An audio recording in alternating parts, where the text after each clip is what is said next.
Oh yeah, while I'm at it, almost forgot.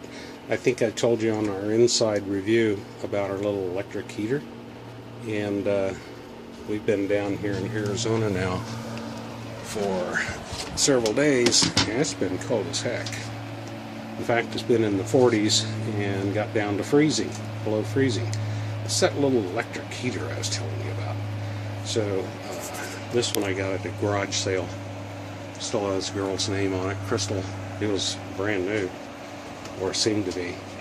And so this is really all we've needed to heat the entire trailer. It has 4 settings, off of course, and then just fan, and then a 1, 2, 3 heat setting.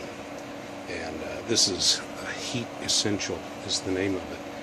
But just turning this on, putting it on the floor down here, I can open up the bathroom door and let it actually blow right into the bathroom. Keep the door open at night, and that's kept the entire camper warm. The works perfect. I had it on a 2 setting one night. I had to turn it off, turn it back down to 1. It was too warm.